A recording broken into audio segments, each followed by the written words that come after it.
ఇది మా ముంబైలో జరగాలి, మా రాష్ట్రానికి అవకాశం కావాలని అప్పటి ముఖ్యమంత్రి షిండే గారు మనను అభినందించాడు, మనతో పోటీ పడే ప్రయత్నం చేసినాడు.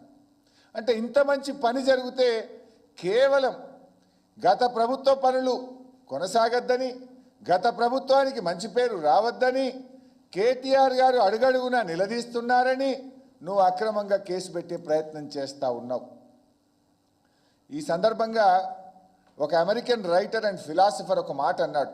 వారి పేరు జాన్ సి మ్యాక్స్వెల్. వారు అన్న మాటను ఒకసారి మీకు గుర్తు చేస్తాను. People who blame others for their failures never overcome them, they simply move from problem to problem.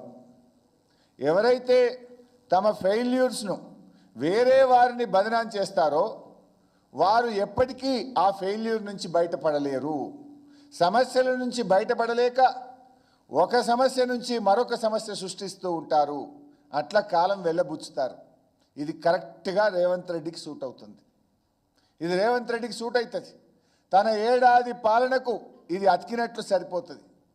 అలవిగాని హామీలు ఇచ్చి ఆ రోజు ఎన్నికల ముందు ప్రజల్ని మభ్యపెట్టాడు.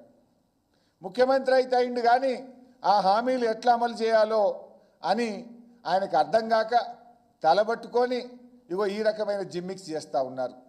ఎట్లా గట్టెక్కాలి, తిమ్మిని బమ్మిని చేయాలి అనే ఆలోచనతో హామీలు ప్రజలు ఏడ ప్రశ్నిస్తారో అని ప్రజల దృష్టి మరల్చడానికి రకరకాల జిమ్మిక్కులు చేస్తున్నాడు. మొదట్లో మీరు చూశారు, లేని దివాలాను దివాలా అని లేని దివాలాను ప్రచారం చేసి తమ గోతిలో తామే పడి రాష్ట్రానికి పెట్టుబడులు రాకుండా రాష్ట్ర ఆదాయం తగ్గే విధంగా చేసిండు. ఆ వైట్ పేపర్ను మీరు చూశారు. నిన్న కూడా అసెంబ్లీలో మూతోడ్ జవాబు దేదియే, ఇక మళ్ళీ ఎవడు మాట్లాడకుండా చేసినాం.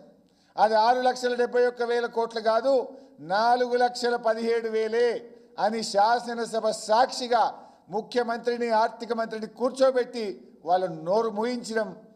దాన్ని బట్టి అర్థమైంది కేవలం గ్యారంటీల గారడి నుంచి తప్పించుకోవడానికో మా మీద బుర్ర జల్లడానికి రాష్ట్రం యొక్క ఇమేజ్ని దెబ్బతీసి, రాష్ట్ర పరపతిని దెబ్బతీసి, రాష్ట్ర ప్రతిష్టను దెబ్బతీసిండు రేవంత్ రెడ్డి గారు.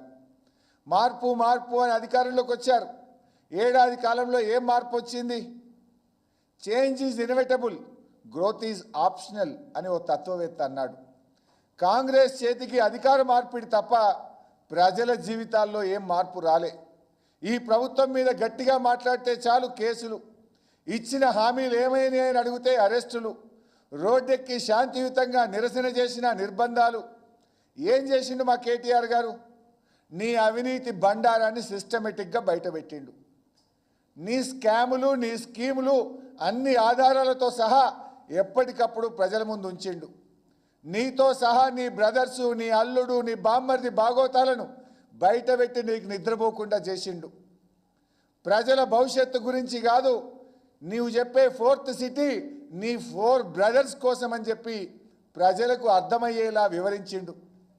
మూసీ బ్యూటిఫికేషన్ పేరిట నువ్వు చేయబోతున్న లూటిఫికేషన్ను బయటపెట్టిండు.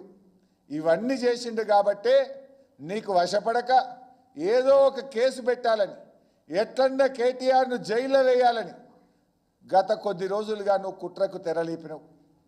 అరెస్టులతో లీడర్లను, క్యాడర్లను భయభ్రాంతులకు గురి చేసి నీ కుంభకోణాలను, నీ లంబకోణాలను యథేచ్ఛగా కొనసాగించాలని నువ్వు ప్రయత్నం చేస్తూ ఉన్నావు. ఇలా ఆలోచించండి.